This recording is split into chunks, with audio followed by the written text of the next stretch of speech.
Okay, this is take 4 of the hearing of Mr. Andi Ali's representations in the complaint case against him.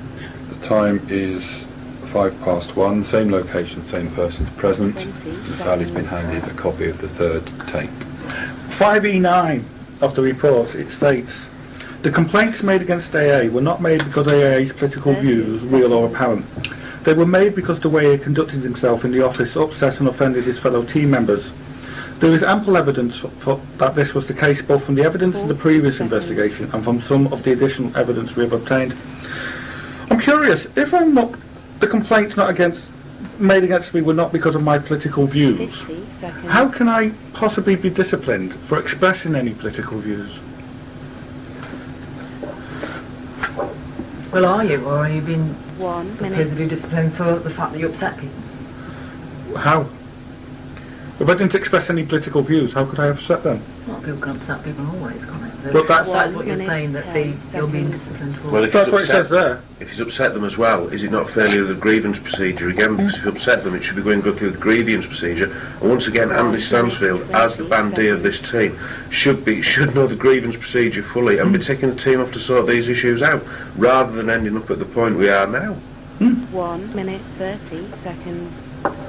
And there is ample evidence to support this case. I'll tell you what, if there's ample evidence, that ample evidence was there for Anthony Stansfield, failing to do the job as a bandee. Fact of the matter is, there isn't any evidence against me apart from wild, fantastic allegations based on racism. Hence Tony Smith's comments that he believed I would support suicide bombers for wearing an Arabic headscarf. But if the complaint says the complaint's not about my political views, then I don't understand how am I upsetting people with what? And if the department haven't accused me of criminal offences like sexual harassment, then I can't be found guilty of offences which the department is saying they never accused me of in the first place. Well, if they are accusing me of sexual harassment, then under the Protection of Harassment Act 1997, that causes me stress and therefore qualifies it as a 2 minutes 30 criminal offence.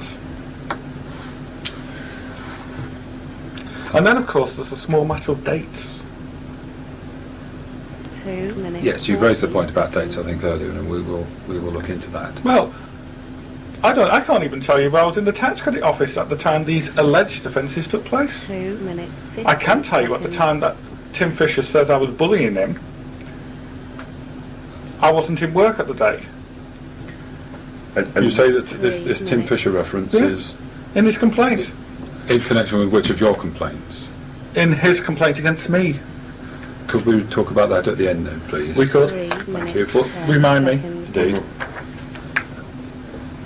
Is there anything else to say about 5E? 5. Just if there's ample evidence and the complaints were not made because of his political views. If there's ample evidence, what is the ample evidence?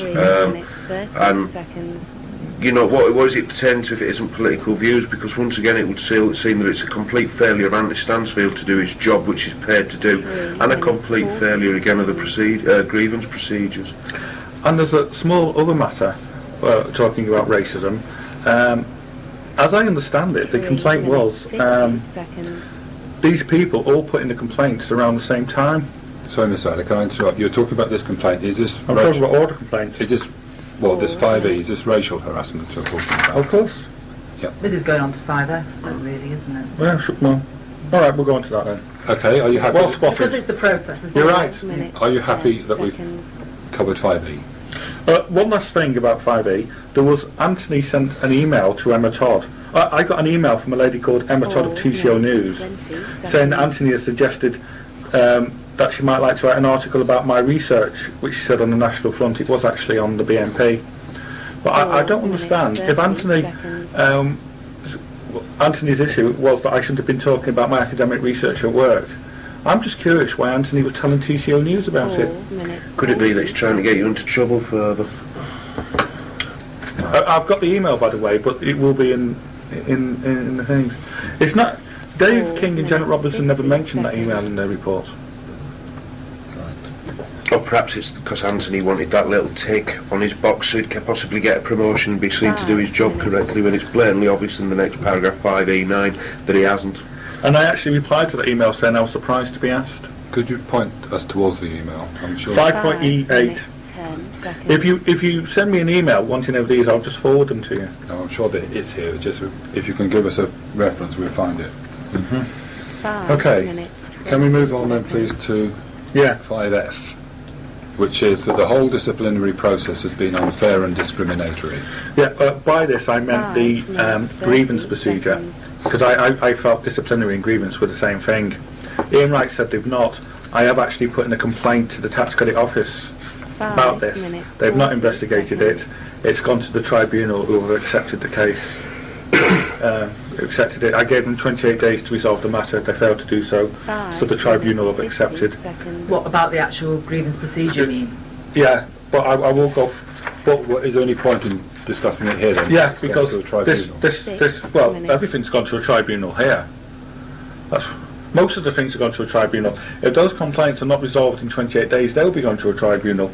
And from past experience, I put money on that they're not resolved in 28 days. When you say that, can I just ask, when you say they're going to the employment tribunal, that means you've formally registered a case with the employment tribunal? Yeah, that's why they're doing this investigation now. They didn't do it until I went to the tribunal. They just considered, they just found me guilty basically on committed offences when I wasn't at work, or other offences when they couldn't say if I was at work, or offences when they couldn't even say the person who accused me of them was at work, or offences when the person I was meant to have sexually harassed said no, he didn't, and of offences of being led out, being escorted out a building when the guy's now saying, oh sorry, we didn't. It's farcical really. So all that is what you're taking to the employment tribunal?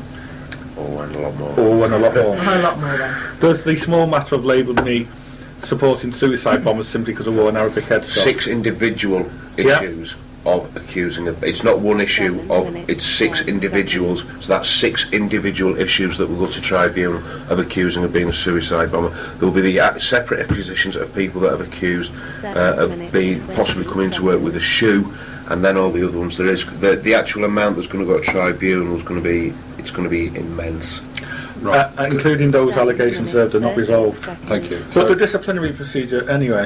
Yes. The reason I asked about the employment tribunal was that if that is the substance of your complaint to the tribunal, what do you want to say about it today? Well, I mean, presumably if we... what we decide then doesn't really make any difference. if it's not solved to my satisfaction, it doesn't, no. Right. So and I will point... Go through it first. Because it's oh, well, I'm happy for it to be resolved. It's just not being resolved at the moment. In fact, they're making even more wilder allegations the more we get. I've just found out, for example, that the person who was representing the complainants said to the original investigators off tape that she wished to put in allegations herself of a sexual nature, and the investigator said, no, don't. Now, that raises the question of why was that person representing all the complainants? And what was the investigators doing, having a conversation with her off tape? Is this relevant to the... Of course it's relevant to the tape. Right, now could you just put some names to that then, please? So well, the name, it doesn't actually give a name, but it's clear it means Joe Lewis. Right. That's one of the complaints I submitted today. But the disciplinary procedure, if I may start, the disciplinary found me guilty of offences. And they can't even say I was in work at the time these offences took place. There's no dates. 9 minutes. It's like saying somebody committed murder, but oh dear, we don't know if the person was present at the time.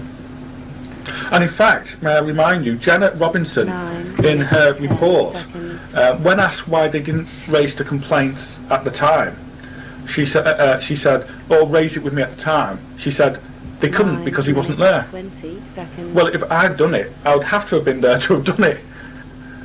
I mean, so the fact that I wasn't there supports my case.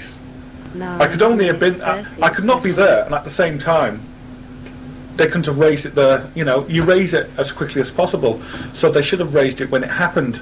So if Janet Robinson said they didn't raise it because I wasn't there,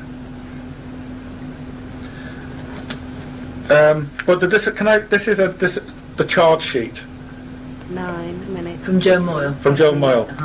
What I'm getting at, I suppose, is here that the disciplinary process is Yes. separate from the grievance process. Yes, I know. I've So- raised the issue that I meant by that the grievance procedure, but they as well, including the grievance procedure, but they've not investigated the grievance procedure yet. Is it fair to say that complaint 5F should read the whole grievance procedure? Yes, and I've Okay. changed. Sorry. Sorry, can we assume it's that then? Well, yeah, but he's not investigated it from that point of view, has he? Is it's not I'm what we're sorry. doing now? No. Seconds. Well, What- you what can I'm- do it then if you want to. What I'm, this is going to look. Well, why don't you make the rules up as you go along? Everyone else seems to be doing. No, so. That's I have unfair. faith that it's been done properly and correctly today.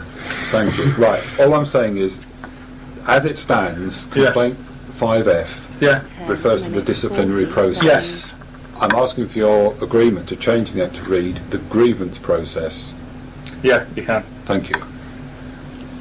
10 minutes 50 Right. seconds. Okay. Right. I'll start with the disciplinary procedure. I'll point it out that none of the allegations can pinpoint me anywhere. You know, at the time, apart from Anthony Stansfield, which says I came in one day. But he says in his 11 complaint minutes, he 10 cannot remember when he submitted the complaint. Now, if it's chapter 17, it's got to be within 3 months. It's not dated, 11 minutes. so we don't know when he put in that His actual complaint. complaint, isn't it? Not dated, no. The only one is Phil Davis, but Phil Davis's complaint is not against him, 11 it's minutes, against others. 30 A complaint seconds. has to involve you. Tim Fisher in his complaint said one of the things happened Wednesday the 1st of October, but wasn't in. 11 minutes 40 Yeah. seconds. Tony Smith cannot give a date. None of the complaints are dated apart from, so there's no evidence when these complaints were made. Although, 11 but minutes 50 before I go into the procedures, I need to raise this issue. It's the charge sheet from Joe Moyle. Now, I'll read bits of it. It's important. It's very important, this. It says, Dear Mr. Alley, minutes. I notified you on the 25th of November 2005 that I'd received details of the income of 5 grievance complaints made against you by Anthony Stansfield, Nick Idle, Phil Davis, Tim Fisher and Tony Smith. I am sorry I've not been able to contact you before now regarding the matter, but that has been due to a change in my work, which required a physical move resulting in my being able to use blah blah blah. Anyway, it says, and then she says, I have now reviewed all the papers and decided that a formal 12 all these minutes, papers refer to me 30 seconds.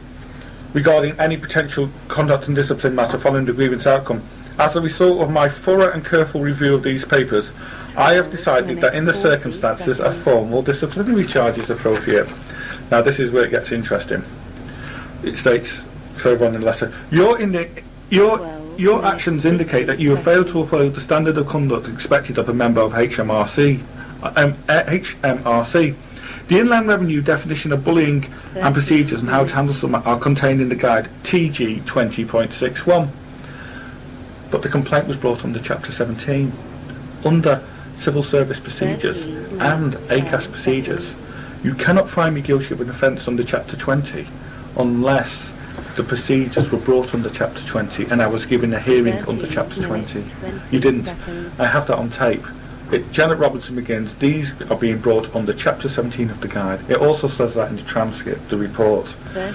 Ian Wright says the report mentions that the interviews are being taped in line with procedures under Chapter 17 and 20. But that's what the report says. When I was interviewed by Dave King and Janet Robinson, they said under Chapter 17. It's on tape. It's on the transcript. I cannot be, under employment law, I cannot be found guilty, charged of any offence under Chapter 20 because the procedure was brought under Chapter 20. You can keep that tonight. I think we do have a copy of that. Brilliant. Yes. So,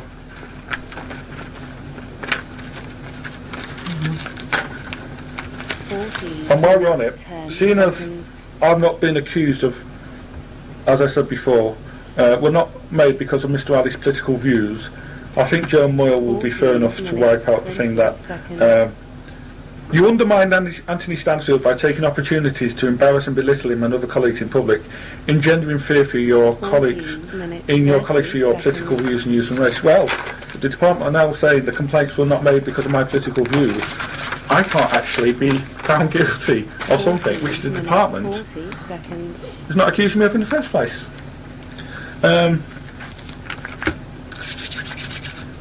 I'm getting into the swing. Can I just remind you about the time? Yeah, well, you know, there's only so much. This case is massive, you know. There's 15 minutes. Can you stop the tape a minute then, and I want to go on to the procedures.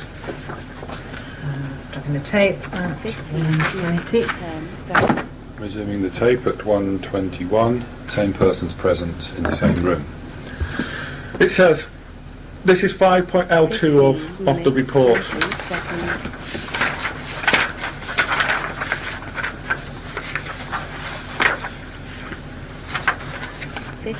Minutes 30 seconds. It says, whether the 5 complainants were investigated under Chapter 17 or Chapter 20 of the Guide has not been examined properly before. Chapter 20 covers discrimination and harassment, where Chapter 17 is for resolving other problems at work. There are differences in procedure under each chapter. One key difference is that under Chapter 17, but not under Chapter 20, there is normally a 13-week time limit between the occurrence of an event and the complaint about that event.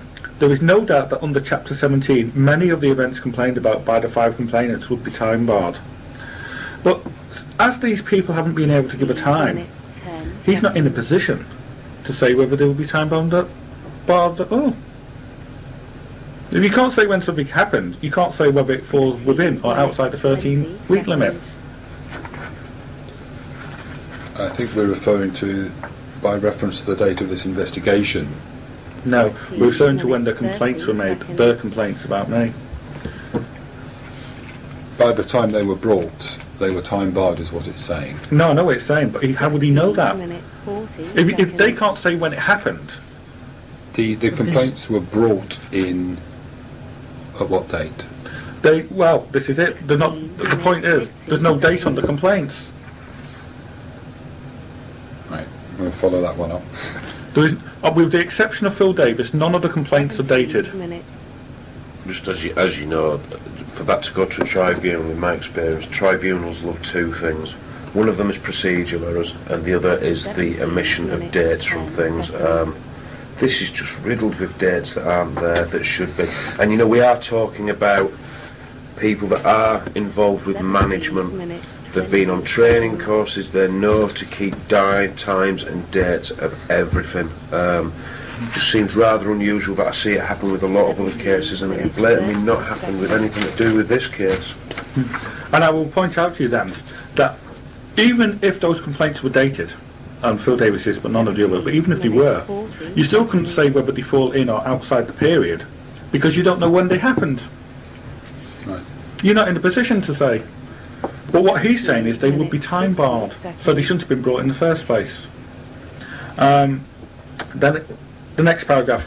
We need first to consider the 5 complainants: TS, PD, NI. That's the complainant. All refer to making a formal complaint. AS refers to a wish to raise a grievance. Non-specify whether the complaint or grievance is Chapter 17 or Chapter 20. A non-used the department form. Well, I've got an email from Francine Pugh saying one of the reasons my complaints have not been investigated is because I didn't use the grievance form.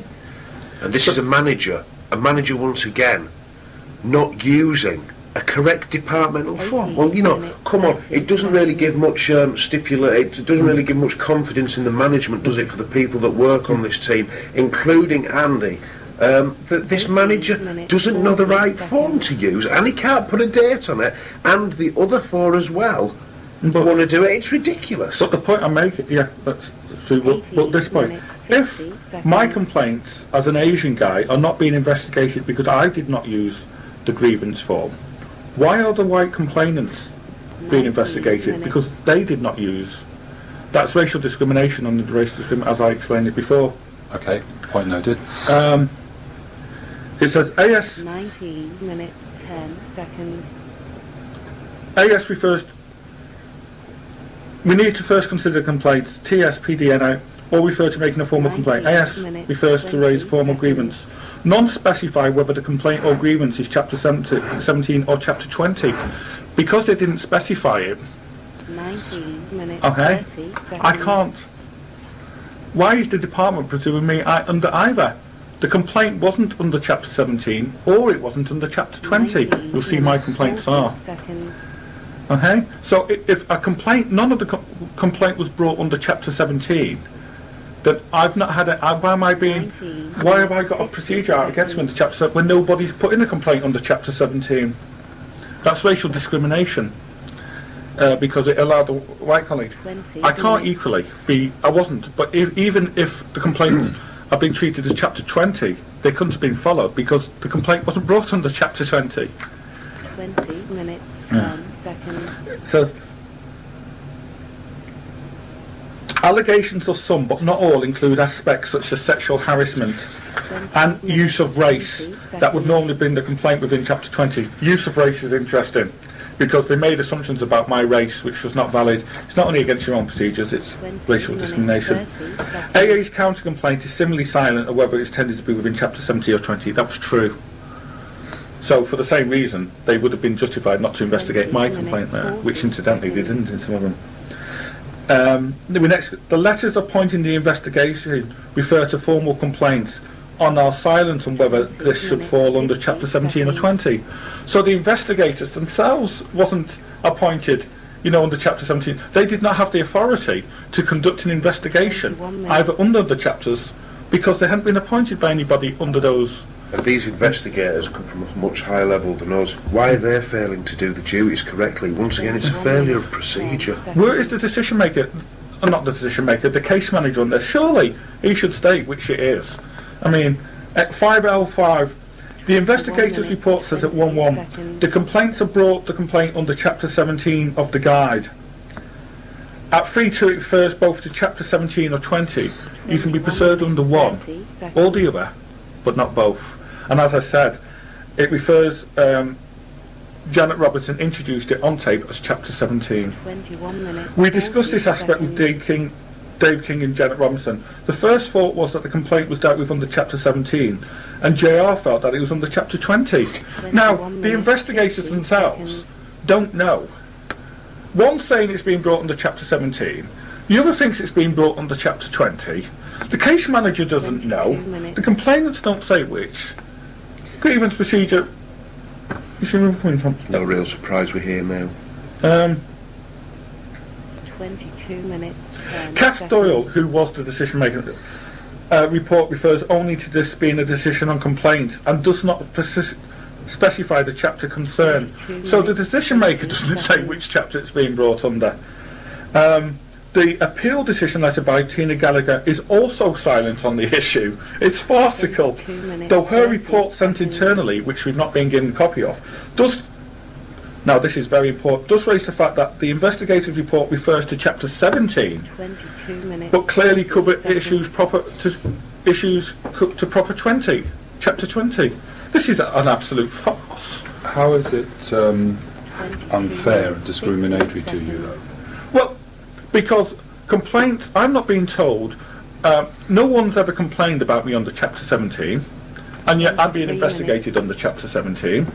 Then I'm being told it's under Chapter 20 when the investigators on their report says under Chapter 20. The letters going out should specify which chapter it's being brought under. Despite the complainant's not, it's racial discrimination against me because my complaint was not used on, some of my complaints were not, I didn't use the correct form, so I've been told they're not being investigated. They did not use the correct form, but they are investigated. And then I'm being told, despite it being brought under Chapter 20, I'm going to be charged under Chapter 17. I'm going to be charged under Chapter 20. And farcical of all, the decision makers, when asked, 40 seconds. one says she thought she was pursuing it under Chapter 17, and the other thinks I'm being pursued under Chapter 20. You couldn't make this up. But it was unfair against me, because racial discrimination against me for bringing things that I'd never been accused of in the first place. It's the old term, and if this goes to tribunal, it's the old term, well, it's the hand doesn't know what the elbow and the shoulder are doing. It really is. And this is something that I've seen apparent in tax creditors quite recently, in that when it gets to investigations, some investigations, it's just a farce, and this is the king of all farces. You know, we've got 3 people here, the investigators. 4 minutes, 20 I dread to think what amount of money they're getting paid to do, well, to get and do a job, and it's quite clear they're not doing the job. And this is from an investigation from Ian Wright that they're not doing the job. I tell you something, God help all those people that have to come and be under investigation under these people, because at present I have no confidence that these people have done their job, and it's stipulated there that they haven't done the job. What this complaint have been brought under and you're investigating, what are you investigating it under? This one. 24 minutes, 50 seconds.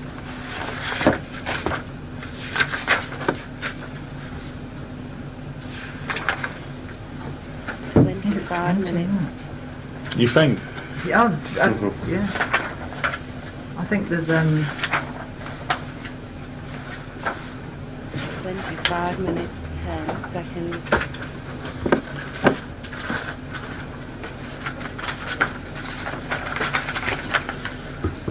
25 minutes, 20 seconds. Decision maker of the formal complaint raised by Andy Ali against Tony Smith, David King, Janet Robinson and Anthony Stansfield against Andy Ali, and that's against you. The complaint was brought under Chapter 17. under 17. So I can't be... On that letter? Yeah. Yep. Yeah, but this report says Chapter 20. Chapter 20. It's appeared to have a bit of an issue. 25 minutes, 50 seconds.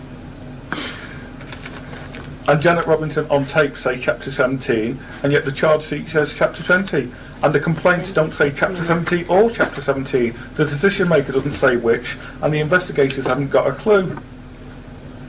Are they saying both? In various aspects of the... Janet Robinson says... You tell that us. You tell us. You tell us. You know, what are... Is it 17? Is it 20? Is it both? The amount of information I've asked for already in this case, which I have been failed to be given as a trade union representative, which we are allowed to, and this is just another thing, you know, it's a roundabout, and unfortunately I think we're not going to get a direction out of this until the tribunal get their hands on it and say, you know what is happening? And it's at that point we might get someone from HMRC stand up in a court and actually tell us what's going on, because at the minute no one's telling us where it's coming under. It's a farce. And I can't be... Farce or not, we have to continue... No, that's fine. With the complaint as it stands. That's fine. I mean, all I say, I mean, on no part am I putting this down to you. I think it's putting you in a very difficult situation as well, because obviously in that situation you weren't sure yourselves on what was happening. So this is the difficult situation we find us all in. That's fine. But the case, if you could put it in a complaint, it had to be one or the other. It can't be both, and it can't be now you have to say which. It's a farce. And as I've been told that my complaints won't be investigated because I didn't use a grievance form, and when the others have, it's racial discrimination all over the place. Yeah, well, you said that. Yeah. Do you want me to go on? Well, what we're talking about is in what way you see the grievance process as being unfair and discriminatory. Well, I should be told, for example, what the complaint's been brought under. I think we've covered that. Okay, well, that's one. Then there's the form, then there's the other things I mentioned. But there was a 6 months delay in appointing investigators at the start.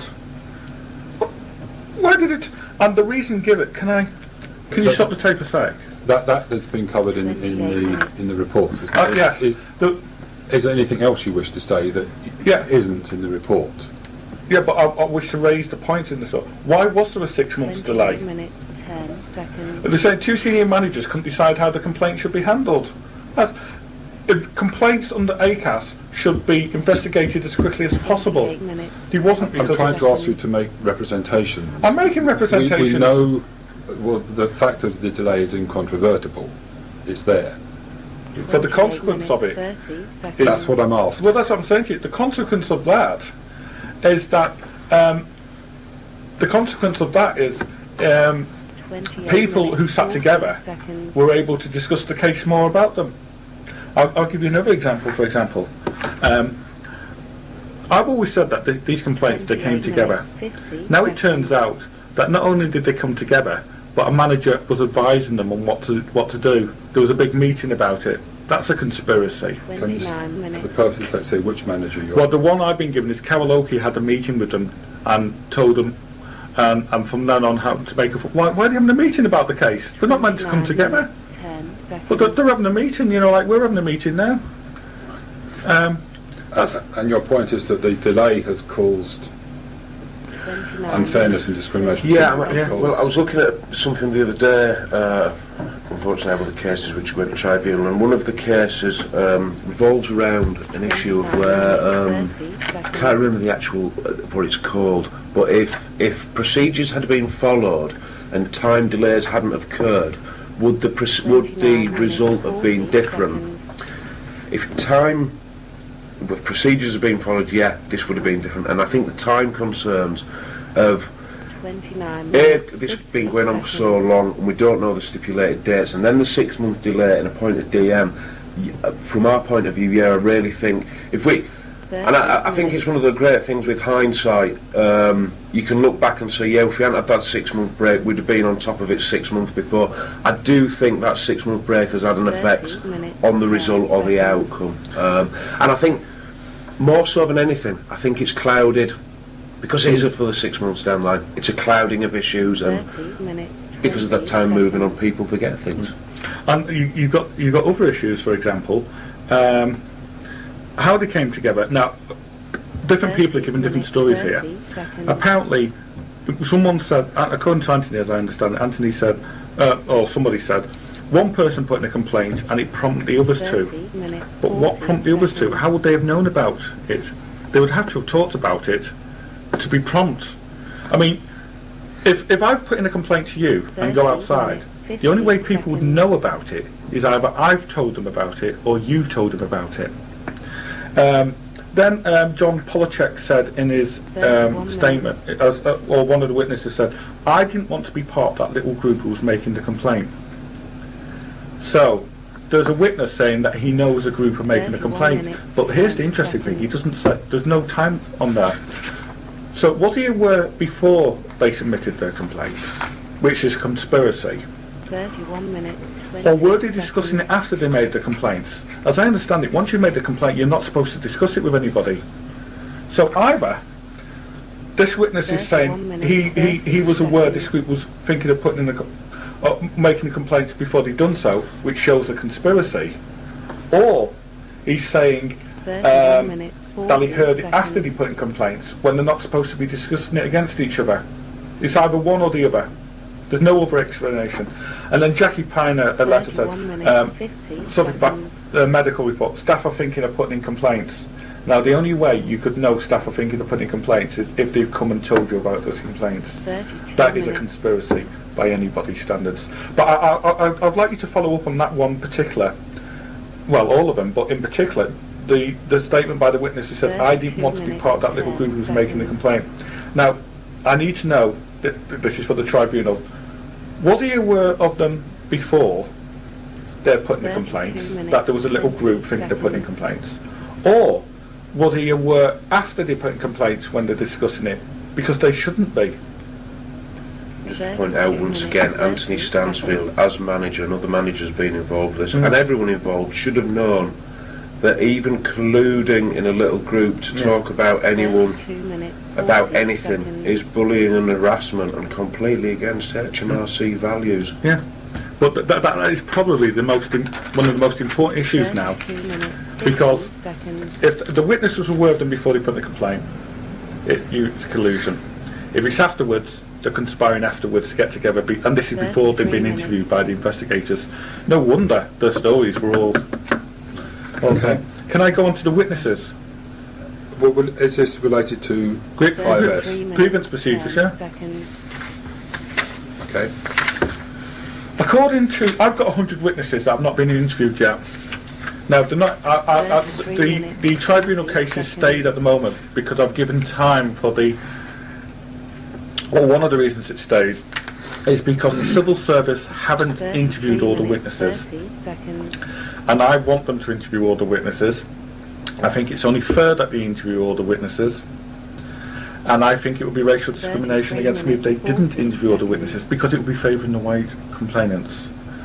But in witnesses, I don't understand why other witnesses wasn't interviewed. This Ian Wright in his report says, Andi Ali suggested 100 witnesses, of which I think he says something like 4 were interviewed, and the others less. What's happened to the other 90 odd?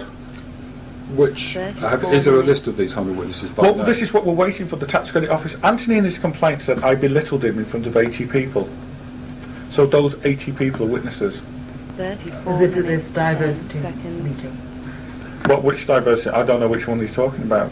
Well, you can't, can you help us out here? Because unless you give us some names, how can we contact any of these people? Well, that's the point. Well, we're waiting for the... Anthony Stansfield has accused Andy and saying there's 80 people there. It's Anthony's duty to go, right, I'll give you the names of some of these 80 people. Otherwise, he's not doing our duty, because as he says, what meeting? We haven't had a date, we haven't had time to tell us the people that were there, and it might jog his memory. Not some of the witnesses. I want the name of all 80 witnesses. And because has Anthony gone to these people, all 80 people, and said, in my opinion, Andy belittled me there, do you agree with me? He is assuming, I would suggest, he's assuming that because he may have felt, if he has been belittled by Andy, he may have felt that, but to presume that 80 people are going to be backing him up, No. let me see those 80 names, and and let's have them investigated. Well, I would re-raise that, actually. Anthony says there's 80 witnesses. He must know there's he said 80 witnesses in his statement.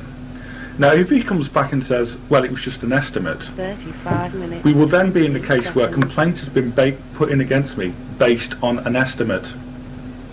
So therefore, should I be disciplined simply because of an estimate? If Anthony, but he said 80, he gave a precise figure. So I want the names of those 80 witnesses, because if I had belittled him in front of an event, and I deny I ever did, those 80 people, under the Civil Service Own Procedures, had a duty to raise the issue. And if it had been at a diversity event, you would have expected them to do more than anywhere. I'm saying it wasn't at a diversity event. I'm saying I've never belittled Anthony anywhere.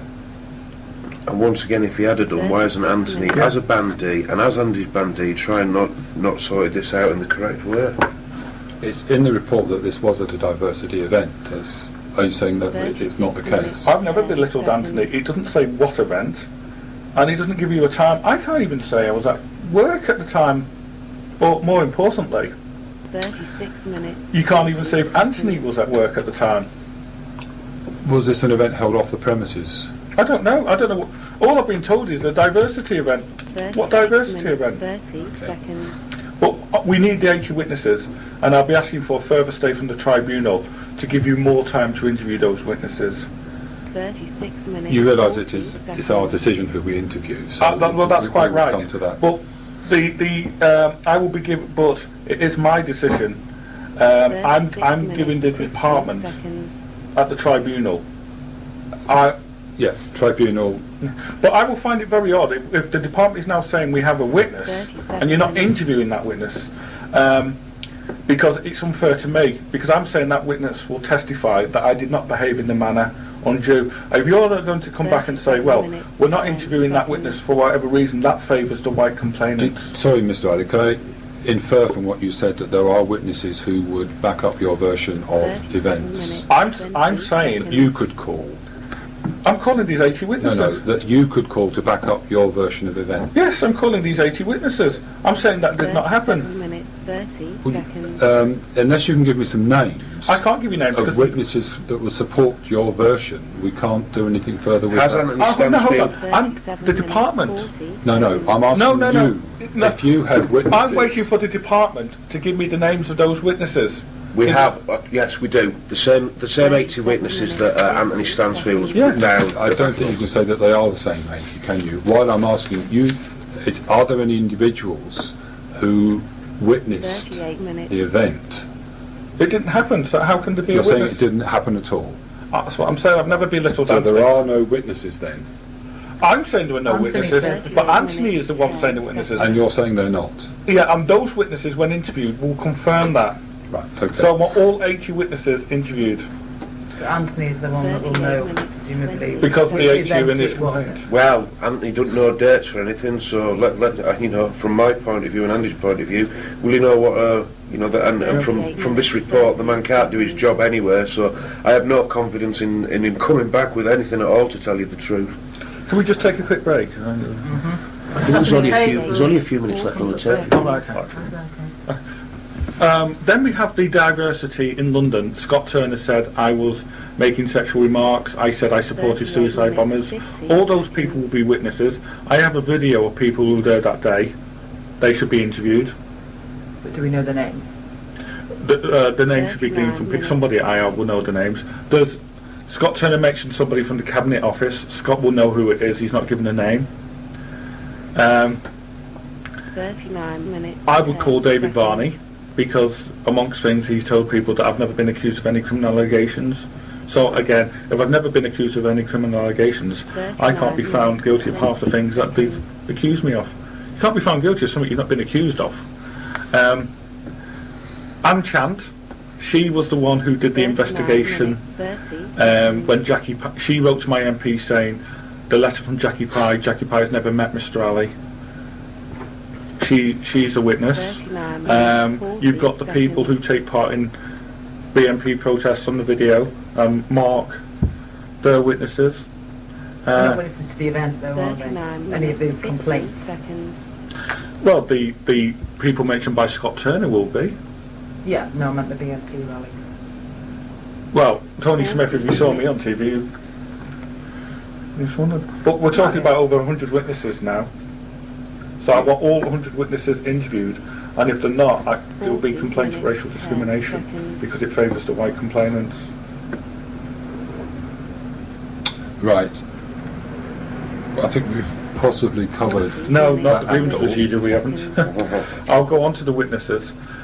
This is what confuses me now. According to Ian Wright, they interviewed 3 or 4 witnesses. Yet in Dave King's report and Janet Robinson, they said I didn't put forward any witnesses. Now, it can either be one or the other, but it can't be both.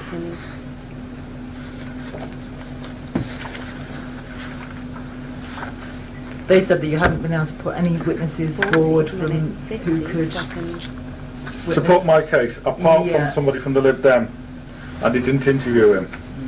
Whereas Ian Wright said 3 or 4 witnesses were interviewed. That's suggested by you. Exactly. So it can be one or the other. Saima Bamba. In the report, I was accused. It was mentioned SB. When I put in racial discrimination, they've changed it to SA. And Ian Wright is saying he's convinced it was a spelling error. It should have been SA. And so does Dave King. But Dave King also says it was certainly somebody of the same grade as Mr. Ali. Naima Anwar is not. She was a grade below. And once again, just you know, I dread going in front of because I do work for the tax crowds, and that's who pays me. I'm going to dread going to tribunal and go, you know what? It was a spelling mistake by someone who gets paid $40,000. I don't think it was a spelling mistake. It was a mistake in identity. No, come on. I don't mean to be funny. If I was earning the money that investigators are earning, and I know the remit that investigators have got, I would at least have things proofread and double proofread. And to get and we're not talking about a minor mistake here, we're talking about initials of someone that is really relevant to this case. And just by turning around and going, you know what, it was a spelling mistake. Firstly, that doesn't cut with me and Andy, and I tell you something. That's not what I understood. If it goes in front of a tribunal, once again you've got documents that are incorrect, because however you look at it, an investigator has got those initials wrong. Now you can see if an investigator wants to stand up at a tribunal and go, you know what, we got them wrong, fair enough, but once again it's another blot on the investigators, because it's another thing that they've got wrong rather than got right, and that is the problem with this case. There's very little which is right about it. There's a lot wrong which needs sorted. Yeah, they said it should have been. They've admitted what they're saying is SB should have been SA. Because someone had mentioned someone who might be able to give some information. They thought it was this. All right, but Bamba. Stopping the. I'll just go to the next.